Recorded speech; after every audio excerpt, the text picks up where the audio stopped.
ladies and gentlemen, Chris Fisher is about to come on and just blow your mind in terms of what he has overcome, his challenges, his obstacles, his commitment to greatness, him growing himself. I'm so grateful when I get to meet people in person and really connect with them and give them a hug and just grow with people locally is awesome. You know, me and Chris, we both live in Las Vegas, so we had the pleasure of meeting up and connecting before he came on the 12-hour marathon. So grateful for it. And, just really want to shout out the power of local events, live events, and meeting people in person because it really makes all the difference.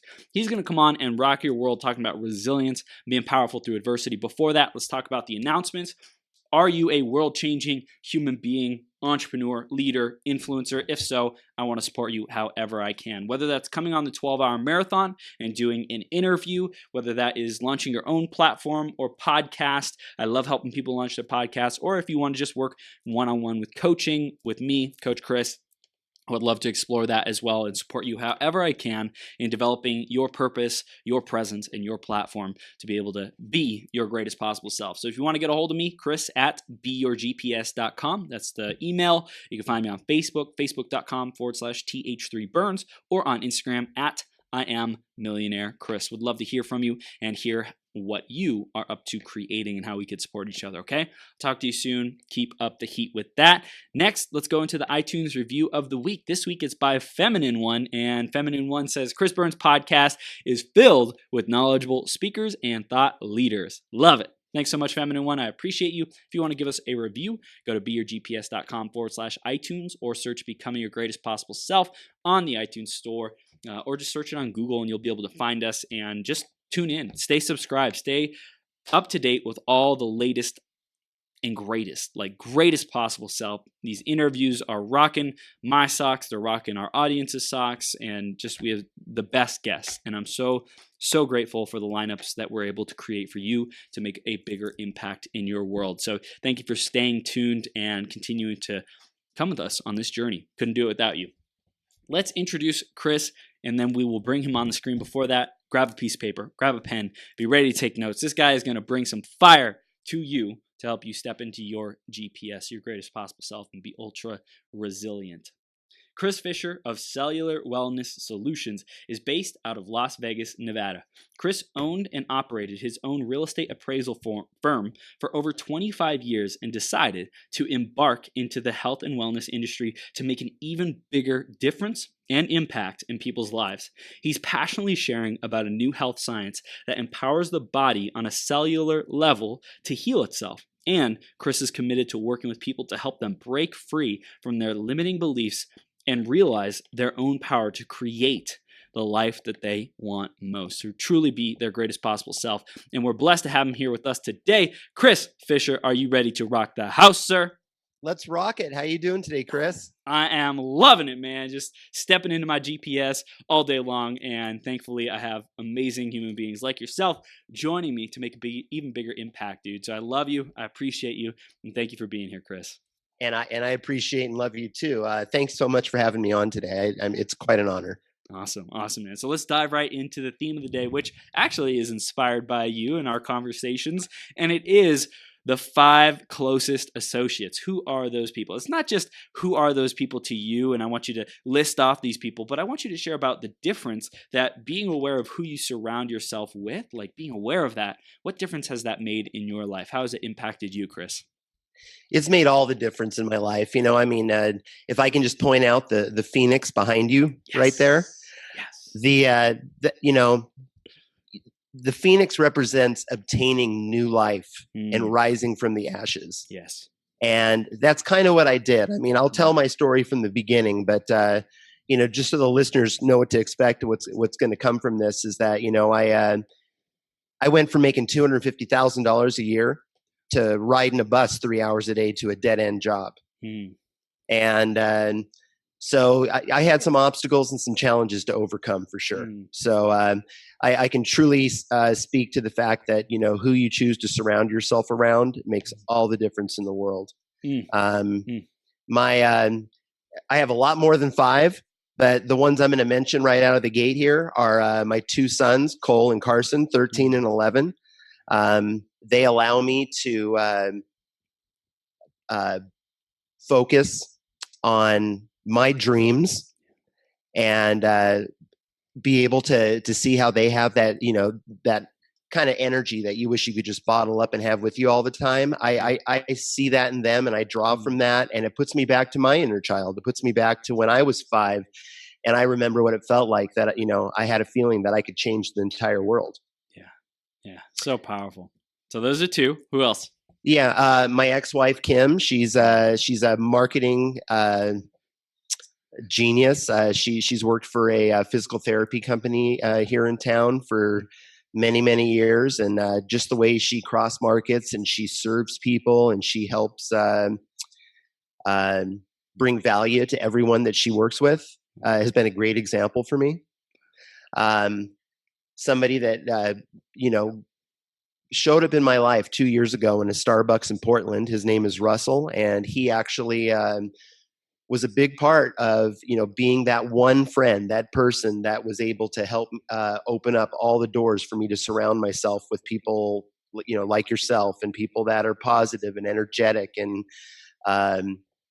that care for others and are into self-development and everything. I mean, we have people like that around us, but you don't always see them. And I had to be ready. And I was, because I was pretty much at the end of my rope at that point after very high levels of success, and then 10 years, which was kind of like my 40 days in the desert. Yeah. Yeah. And then a 5th person, I'm going to talk about Paul Casper, my best friend here in Las Vegas. A true friend, someone that where I had a very high level of visibility, and all that went away. The success, and I kind of went from being an extrovert to an introvert for many years, and that was the kind of friend that stayed with me through it all, and always had my back, and always encouraged me. And those are the people I talk to on a daily basis. But my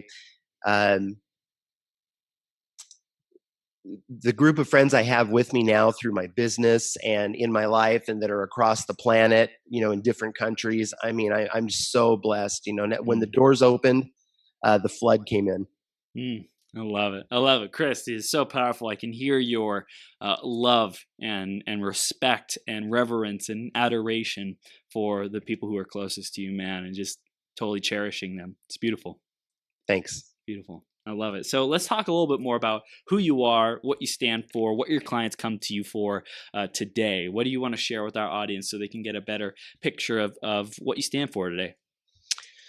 Well, I think people that end up showing up in my life are really, they're ready for a breakthrough, like I was.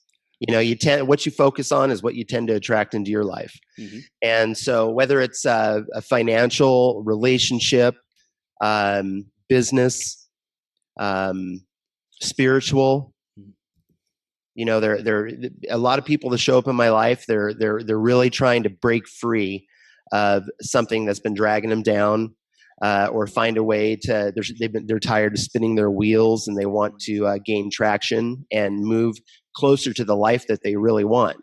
A lot of people have jobs, but how many people are happy with their jobs? A lot of people have a to-do list to get done every day that's so freaking long, and they're never able to get it done. And then they're trying to carve out time to have time with the people that they love, and that's a challenge all in itself.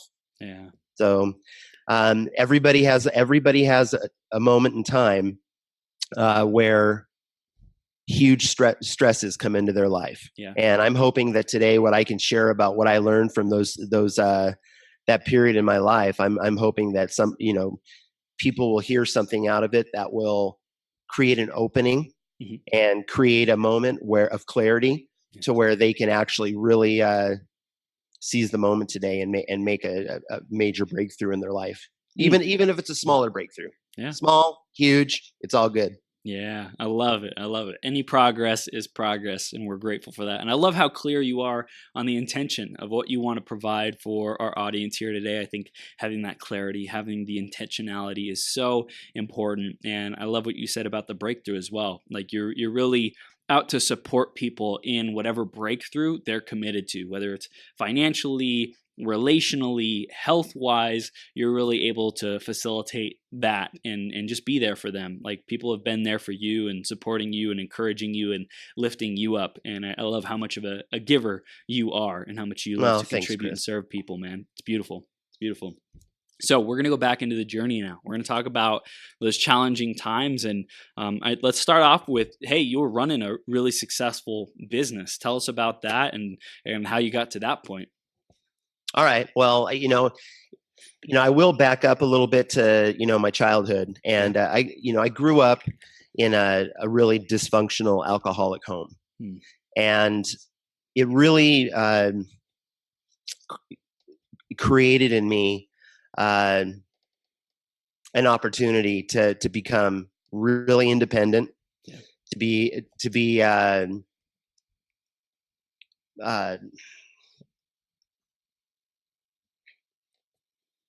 sorry. Don't be sorry. When you're 5 years old and you're cooking your own meals, you're doing your own laundry, you're kind of you're developing your survival instincts. Yeah. And that was what my younger years were like. So what I did is I started playing guitar when I was very young, at about age 5. Wow. And I never had any lessons. I spent my time in my bedroom listening to the radio and finding out where the notes were on the guitar neck. Yep. Just figuring it out. Yep. And that taught me the power of modeling. Yeah. That taught me the power of how to what you could create with your mind. And it also taught me that when I started getting some recognition for being a guitar player, like in elementary school and stuff, that it could also take you out of the life you're in and take you somewhere else. Yeah. So that really had a lot to do with developing me on who I became. Around 6th grade, work ethic became huge to me. 6th grade, I ended up getting a paper route. Then in 7th and 8th grade, I worked for a sporting goods store, working in the trophy department, engraving little trophy things that went on the trophies for kids. And I ended up working for another sporting goods store all through high school. So, I always had money in my pocket. I had a car when I was a sophomore. It just really taught me working hard could get you somewhere. Wow. That's beautiful, man. I love it. So it's like, really from that very young age, you had responsibility, you had work ethic, you had independence, you had those survival instincts built into you. And I think that it's cool because when we're self-reliant, it may not be the easiest journey, but it also makes you for a tougher like champion in life. No matter what life throws at you, you're going to get back up and you're going to keep going and you're going to be able to stand against it. And I think a lot of people today are missing that resilience, that independence, that being able to fight for what you love and what you believe in and what you value. So I think that that's a huge asset that you had early on that you could really teach people about as well. And I'm sure you've evolved out of the survival instinct of, scarcity and like fear and those kinds of things that you probably had to deal with a lot growing up. And you get to keep that drive and that intensity and that motivation and share with other people about that and really pass that on to them. Well, and it helps me be very empathetic and compassionate towards people too, and understand that, where someone could be coming from that's in those situations, whether it could be a bad relationship, whether it could be dealing with an addiction. So many different places you could be in life that are, lonely and dark. And, a lot of times people they're at the end of their rope and they just need someone to truly hear them and open up a door for them, and they're ready to move. Yeah. I love it. I love it, man. So you were kicking butt and building your work ethic in high school. And then how did you evolve past that? Well, it's kind of funny. I did go to San Diego State for a short time. A couple things I'd like to throw in about, just about my history is that, it was funny. I I became kind of an overachiever. I ran track, I surfed, I boxed, I rock climbed, and I realized everything I was doing were solo sports. Mm. I never played one team sport. Wow. So that was something, and I was an only child too. So I didn't, have brothers or sisters. And so, it was really important for me as I was developing and becoming who I was going to be to open that business and run it for 25 years was team was very important to me, and family was very important to me. So that really shaped how I moved forward with my business and became successful. Wow.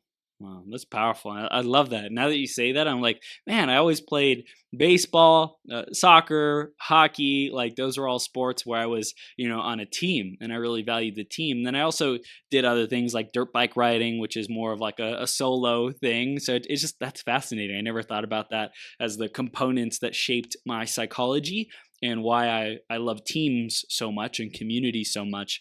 That's really cool, man. Right. And now, the business that I'm involved in with Cellular Wellness, and it's a total team Yeah. business, a total Yeah. team sport. I'm surrounded by the greatest people I could ever ask for in my life now because of that. Wow, beautiful. So, what would you say got you to that level of success, earning $250,000 a year in that real estate business that you were in? Um, well, I really, a lot of these things are going to be covered in the 6 steps of Game On. Okay. But just I think that I was always ready. Taking action is so huge in your life, and I sometimes without even thinking about it, I would just take action. A lot of times I didn't know if I was courageous or dumb, but I just jumped in and started doing it no matter Yeah. what. Yep. And especially in those beginning years of building the business, where so many people fail. I mean, if I had to go out and cold call on businesses in the 110-degree heat here in Las Vegas, I mean, I was willing to do whatever it took to get out Yeah. there. Yeah. Yeah. Wow, whatever it takes, man. I love it. So I know you mentioned that you have a formula to really empower people in their resilience, in their being unstoppable and achieving their goals. Let's dive into it, man. I know that's something that's super important and been a huge benefit for you. Let's start with it. Okay. Well, Game On is an acronym. The G stands for gratitude. Hmm. Gratitude has really been the rocket fuel for me turning things around. I guess I should go back and just rewind a little bit and say that, going from that success with the business to after the housing market crash, Hmm. I downsized about 6 times, and that wasn't enough. Things just, my infrastructure was so big with that business that, I should have probably pulled the plug a lot earlier than I did. And that was a huge lesson for me. Yeah. But I really, when I came back from this, I came back from way farther than below zero. Hmm. You know what I mean? Yeah. So being able to, like I said, ride a bus for 3 hours, an hour and a half each way to a dead end job, and being able to go through things like having to go through to the blood bank to donate plasma so I had enough money for food. Hmm. Wow. After having, beautiful homes and beautiful cars, it does something to someone. Hmm. And I don't think that everybody needs to go, to their rock bottom to have these discoveries, but I think that I've definitely gained some tools from it that I could share with other people and help them. Yeah. So gratitude is for me is like the armor for your attitude. Hmm.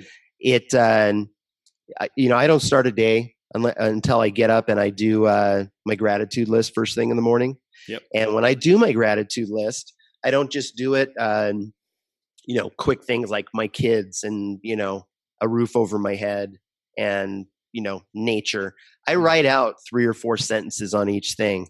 Yeah. And if I'm grateful for my kids, I write about what am I grateful for? Hmm. Why? What brings me joy about them? And the process with this is I do it until I feel it. Hmm. you've got you know we all get caught up in going through the motions with our disciplines, and things can get stagnant. I don't get up from the desk. I don't get off the couch. I don't do anything in my day until I'm feeling it right here. Mm. And I'm going to talk a little bit more about that, with intrinsic motivation. So, gratitude is one of my biggest pillars. I'm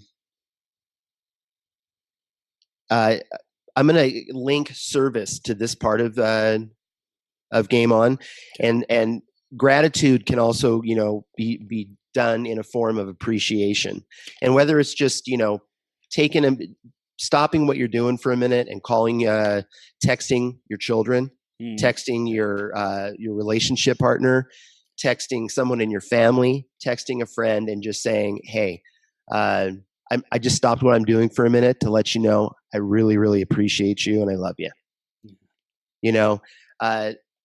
That can be that can be considered service. Yeah.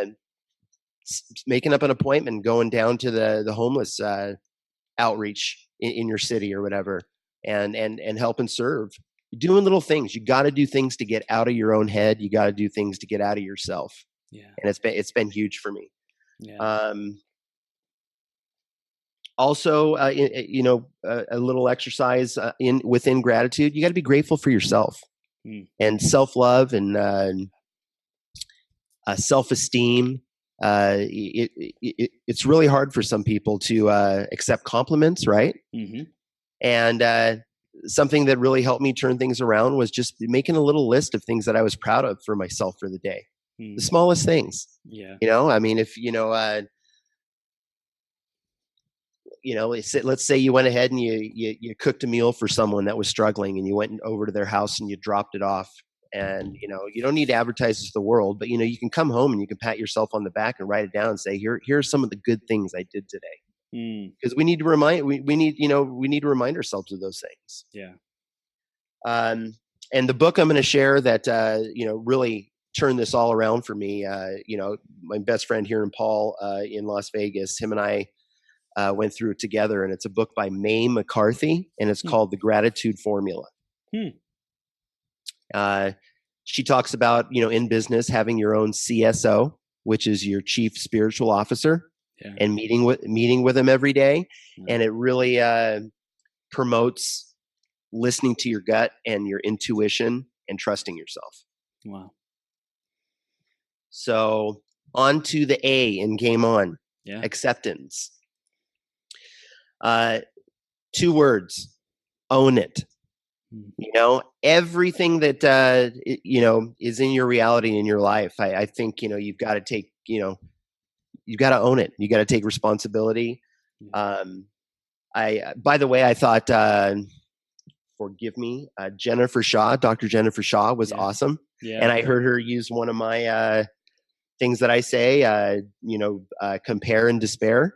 I don't know if she said that, or if she said comparing is the thief of joy. Yeah. One of those 2 things, but she hit on it. Yeah. And as you're starting a new venture, or you're trying to have a breakthrough in your life, or you're trying to turn things around, whatever it may be, you got to stop comparing yourself to other people. Yep.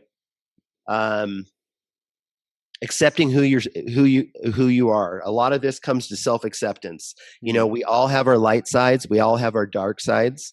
And I think, I was beat up in my life. I was really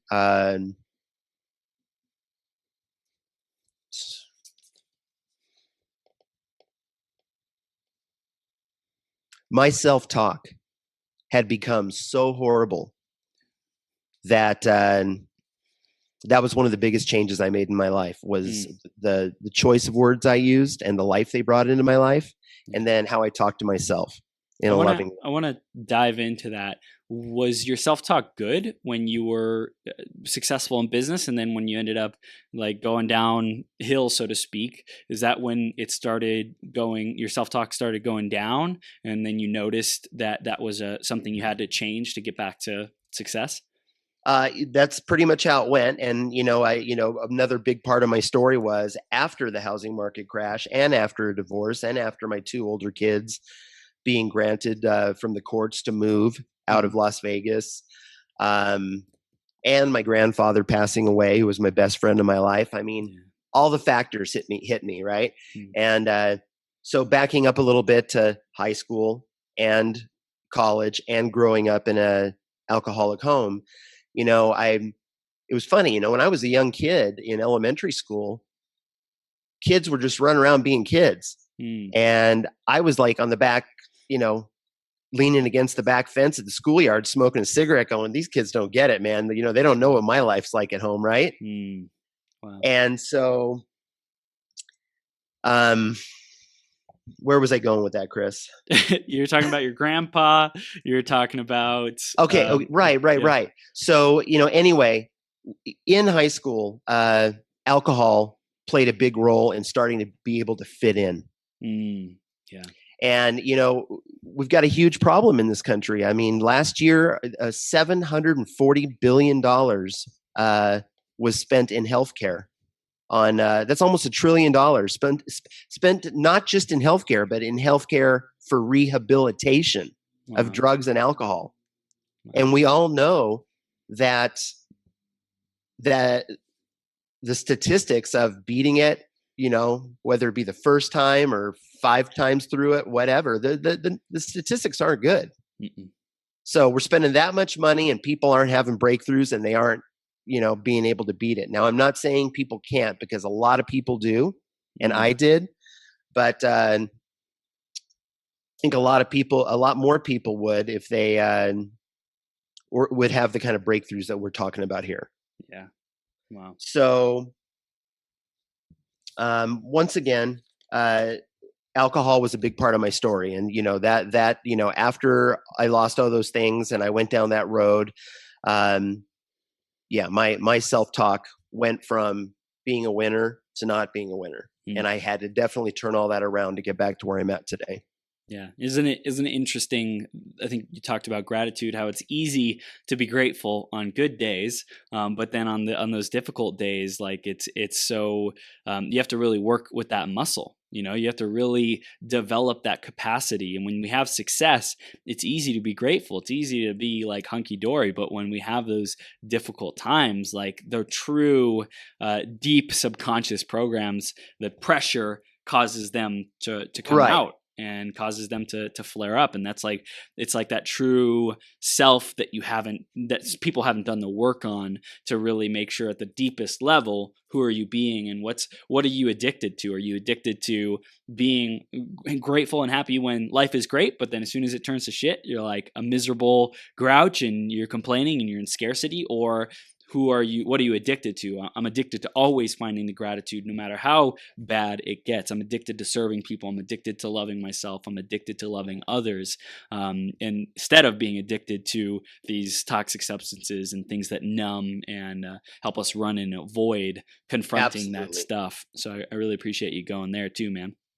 Well, yeah, and it's important. I mean, I think a lot more people than we realize are struggling, at certain levels. I mean, there's a lot of functional people out there that are using one way or another, and it's bottom line is it's hurting them. They could be doing a lot better. Yeah. And you've got to be able to be grateful with nothing. Yeah. I mean, and you don't have nothing. I mean, there was something I had jotted down here, is that when you make a list of assets, you always show a profit. And when you sit down and you think about what you really, really have, if you've got friends, family, a roof over your head, food, all the basics. I mean, you got to start there. Yeah. I think it's be grateful when you think you have nothing, when there's a story that says you have nothing, or there's a story that says the world is crumbling down. But I think that acceptance is a huge part of accepting where we are and not like trying to resist that or fight it owning how we are responsible. I individually am responsible of why I am where I am today, and I'm the only person who can be responsible to get me to where I want to go as well. Absolutely. Yeah. So a couple other steps in acceptance here is just stop beating yourself up, and expectations, don't have them, and live in the moment. Yeah. Let the past be your past, and don't future trip, because that leads to expectations. Just stay in the moment. The person that's in front of you is the most important person in your life. And something I wrote on the top of every page of my notes was, have fun. Yes. You got to have fun. Yes. That was one thing that really helped me through that time in my life, was always having a sense of humor, no matter how bad it got. Yeah. I love it, man. Beautiful. Thanks. So M, and do you have another question? No, M. Let's rock it. Yeah, let's do it, because I thought this was going to go. I thought I was going to have a lot more time than this. Make a plan. Time to create and take some action. You've got to have immediate goals for the day, and you got to set your short-term and your long-term goals too. Setting goals is such a big topic that we don't have time for that today. But I will say that if you're trying to break out of something, if you're trying to free your mind from some limiting beliefs, if you're trying to make a change in your life and you're ready for a change, then you do need to make a plan for that day. And what I've found that helps me the most is doing something physical before you start making these plans to get yourself in the right frame of mind. Yep. And that could be something as simple as going for a walk. It could be something as simple as cleaning your house, putting on the music, rocking out, and getting it done. Yeah. But you got to do something to break yourself out of your state of mind and your emotions to where you're actually doing something. And then set one goal. So what this comes to is that, the realization of, the power that you really, really have to create anything you want in your life. What's the one single force that controls the quality of our lives more than anything? Choice. The three things that I tend to focus on is the fact that we get to choose what we focus on. Yeah. We get to choose what we think. We get to choose the meaning we associate with it, and we get to choose what we can do about it. So, starting to realize that you've got this kind of power just right here in the most expensive real estate on the planet, these 6 inches between your ears. Man, it's so powerful. Wow. Dude, I love it. I love that you really dove in deep on choice. And it's like how you interpret things, how you think about them, how you choose to respond, how you choose to keep moving forward in spite of those difficulties. It's everything. And making the plan is so essential to lay it out, not just say, okay, I'm going to shoot from the hip from now till forever, but hey, like I am where I am. I accept it. I'm grateful for what I do have and what is. Now, how do I get to really where I want to be? How do I have a vision for that? How do I cultivate that? How do I make those choices to get there? Right. And once you realize you've got that kind of power, that leads you to start focusing on what is your why. What do you stand for? Yeah. What are non-negotiables in your life? And making choices like, what are you going to start feeding yourself with? Yeah. Are you going to feed your dreams, or are you going to feed the fears? Yeah. And just making that choice alone right there, just starting to say, you know what, I'm going to start getting on YouTube and listening to some of these amazing speakers, 15 minutes a day, or I'm going to dive into an Audible book for 15 minutes a day. Yep.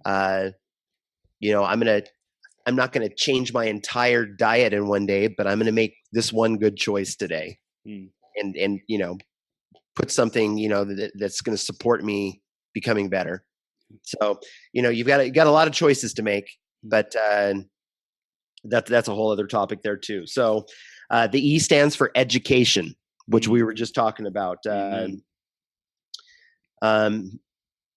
It's important to start running some top grade fuel. Yeah. through your body. So, and that brings me back to who you're going to surround yourself with. Mm. And that's huge, like, so when I was ready for this change, and my friend Russell in Portland showed up in my life, it allowed me to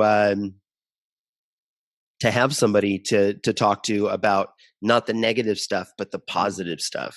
Mm. And just making that a habit every single day. Then all of a sudden someone else showed up that was more positive. And then before you knew it, I was surrounded by hundreds of incredible positive people. Yeah. But that was just the power of intention, the power of focus, Mm. and having the faith to step through the door. And that's what changed. So education was an essential part of changing what you focused on from negative to positive things, and then surrounding yourself with the people who thought at that level and resonated with that energy and that frequency. At that time in my life, I was probably putting 12 hours a day into it. Wow. Yeah. Just completely reprogramming the computer up here. Yeah. Damn. But you can do it. Yep. Just takes a little action. Yep. And really everything we're talking about here today is an action step. Mm. If you're down right now, depression has a hard time hitting a moving target. Mm. You gotta That's get great. moving. It's a great one. Gotta take some action. And another thing I did too, I'll share, is that a lot of the people that were successful in my field, I started jumping on their Facebooks and I started seeing, what are they watching? What are they doing? And I'd spend 5-10 minutes a day with people I didn't even know that were millionaires. Yep.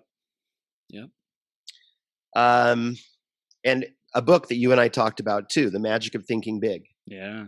By David Schwartz. Yep. So now we're on to the on part of Game On, and that is O for optimism. And this is the area where I believe vision and envisioning your life is so important. Yeah. You've got to spend time with yourself. You've got to start seeing yourself in the new change in your life, whether it's in the healthy relationship, whether it's, in the job that you love, that you can't wait to get out of bed for in the morning, whether it's, changing your body and, starting, walking for 30 minutes every day, but seeing yourself running a month from now. Yep. Whatever it is, you got to start seeing it. When I ran track at San Diego State, they used to lay us down on the gym floor, and a motivationalist would come in and start taking us through our race in our mind. And the professional athletes, I mean, they do more of they do half of their work is done in their mind, not just the physical training. Yep. So, you got to see it, you got to feel it, and that was the intrinsic motivation I was talking about. The opposite to that is extrinsic motivation, and extrinsic is doing things you feel you have to do. Those are hard. Those are things that are hard to get motivated about.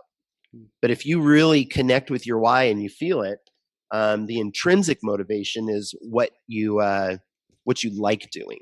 Yeah, I love that, because it's like Passion. It first has to come from within. We first have to be able to generate it from within. If someone's like cracking the whip, so to speak, or we're using financial pressures outside of us, or using time pressures, right? Those are all extrinsic motivators. Like, oh, I'm running out of time. There's not enough time because I want to find the man or woman of my dreams, or I'm getting older, or blah blah blah.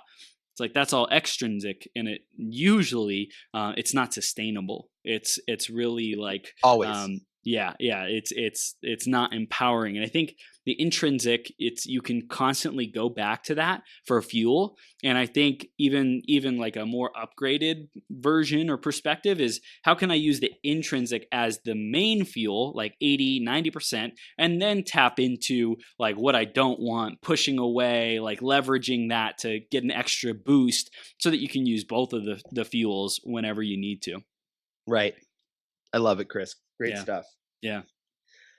So one of the last things, I just want to, I wrote down what some of the synonym words were to intrinsic, and they are inborn, inherent, native, Mm. built in, deep Mm. rooted, Yes. inseparable, permanent, essential, necessary, fundamental, vital. Damn. It's like one of your organs. You kind of need those. Yeah. So, Yeah. that's how important this is to be able to connect with that fire inside of yourself. I mean, Yeah. and that's what we're really talking about here. Wow. The N in Game On is for narrative, and that is how important your story is. Mm. Narrative means an account of your story, and it's really important that everyone out there realizes how valuable you are, how unique you are, and how you might be able to help someone else that no one else can help, Mm. and that's because of your story. So being able to reach and touch others, you've got to spend time also. It was a big motivator for me, realizing that what I had been through was going to become a story that was going to help others. Yeah. Yeah. I knew it was going to be hard to come clean with some things in my life, that I had made some bad choices, that I had to overcome an addiction, that I grew up in an alcoholic home, but I knew that yeah, I'm not alone. So I knew I could use that all, as part of a story to help others. And that's Mm. why, um, as you're going through these hard things to turn your life around, or you're trying to get something off the ground, or you're trying to have a breakthrough in your life, just the thought that, what, this story is going to help others gives you extra motivation to keep going. Yeah. Yeah. And I love that it's also, how do you see yourself? And I like to think of the hero's journey, and like, Hmm. am I showing up as a superhero? Am I showing up as someone who's really here to make a difference? For me, that resonates. I played a lot of video games growing up, so Right. I like to be the hero of the story. It may not resonate with everyone, but for me, that was really powerful to say, who am I being? How can I be the hero more? How can I serve people? How can I be generous? How can I be abundant? How can I be a leader who really makes a difference? And that also goes into legacy. The narrative of your story is, what are you living into every day? What's your why? And what's long term happening because you keep showing up, because you're willing to put in the energy and the effort, and because you're willing to help people with their cellular wellness. Like, imagine the impact that you are creating on the planet, sharing about that new technology, this new way that people don't have to suffer with that old challenges of the past, of not having this technology, not having this ability to create wellness no matter where they're at. Absolutely. So I know you're going to have some other questions towards the end, but I did have a short story that I wanted to share with Bring it, man. everybody, because, Yeah, yeah. I think, especially when you get into a period in your life like that, where you're struggling with a major stress in life, or you're struggling with a crisis, we have the ability to judge, that this is a bad thing that's happening to me right now. Hmm. Right. We also have the ability to attach a meaning to it, that this is it could be a good thing if you looked Yeah, at it from the right perspective. yeah. So this story is about a king and a physician, and the physician was his best friend. And something they love to do together is they love to go hunting together in the woods. Okay. And one day they were out hunting together, and the king nicked his finger on a bush, on a thorn. And he called for his buddy, and his buddy came over and he bandaged it up, and he asked him, he goes, "Hey, is this going to be okay?" And he goes, "There's no telling, but hopefully it'll be all right." So a couple days went by, and the finger started getting infected, wasn't healing. Hmm. Called for his friend, the physician, again, and he came, and he whatever medicine he had available to him at that time, he tried to do some more things, and rebandaged it up. And a couple days went by, and the king said, "Hey, can you come out over and take a look at this again?" And once the doctor looked at it, it was becoming so infected that it was becoming life threatening. And he said, "You're going to have to lose the finger." So he actually took the finger, and days went by, and the king was just got more and more angry. He's just like, how could something so simple turn into Hmm. something so complicated? And he called for his friend, the physician, to be thrown in the prison underneath the castle. Just a real dark, dank, dirty, horrible place to be. Hmm. And one day the king went out and he was hunting by himself, and he got into an area where he wasn't used to being, and he was there without his friend, and the local tribe ended up taking him hostage. And one of their customs in that area was to give a sacrifice at this certain time of the year, and what better to sacrifice than a king? So they're getting him prepared for this, and one of the tribal leaders comes and notices that he is only has 9 fingers, and he says, "Hey," he goes, "we can't give this guy as an offering, this king, because he's not a whole man." So they let him go, and the king goes through, finding his way back to the kingdom. And the first thing he does, as you can imagine, is he goes, to his friend, the physician, and he says to the physician, "Hey," he goes, "I am so sorry for what I've done to you. I've thrown you in this horrible place. How can you ever forgive me?" He's just so happy to have his life back, right? And his friend goes, "You know what? It could have been, could be. That's one way to look at it, but it's probably a good thing that you did throw me in here." And the king was just taken back by that. He said, "How could you say that?" He goes, "I've been so terrible to you, and I did this to you." And he goes, "Yeah." He goes, "But I've got all 10 fingers. And if I would have been with you, they would have sacrificed me." So you never know what's good or bad, right? Yes. Dang, man, that's because it's at every point there's an interpretation, right? Like, oh my gosh, lost my finger. It's like, well, the king can be grateful he has 9 other fingers, but that's not the choice he chooses to make at that point, and he chooses to take out life is unfair, right? take out his rage on his friend, and then like all the events that transpired after that. It's just like, man, every single moment, a simple change in perspective can transform everything. And I think that to trust the universe, trust life, trust God, trust ourselves, that whatever happens, whatever challenges we go through. I know Jennifer in the last interview, she was saying that she was grateful that that accident had happened because yeah, she got to learn about her power again to think positive and create her reality. And you get to be so grateful that you had that period of your life that was so difficult, because now you get to share about it, and you have this story to make a difference in other people's lives. You have a narrative, you have the capacity to really say, I've been there. I've been in the depths of darkness, and I'm back here to share about my journey, what it took for me to get out, what it was like back there. And it just really creates tons of relatability for people who are going through a similar challenge. So it's amazing, absolutely. man. Yeah, dude, Uh, Chris, love it. one little, like you said before, it's how we respond to these situations in our lives. Yep. We attach the meaning to them. When I was in my business and the housing market crash came, was I looking at it from the point of opportunity? This could be an opportunity. Probably not. I'll look at it differently next time. That's for darn sure. But this is a saying that I absolutely love, a quote, and it's "Don't be afraid to start over. This time you're not starting from scratch. No. You're starting from experience." Wow. Damn. If you get knocked down 9 times, get back up 10. Yeah, 100%.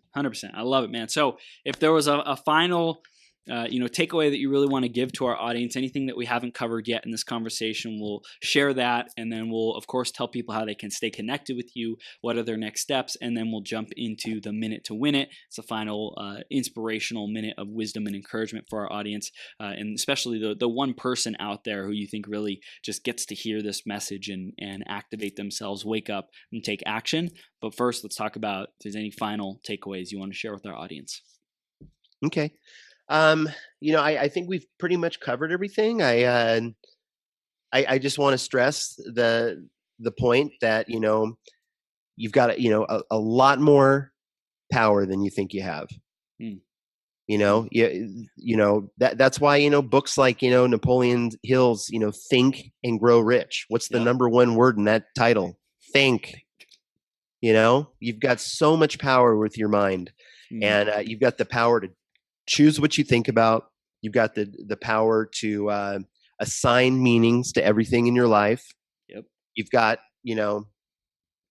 you just got the power to choose. That's something that goes on my gratitude list almost every day is thank you for giving me the power to choose what I think Wow. about.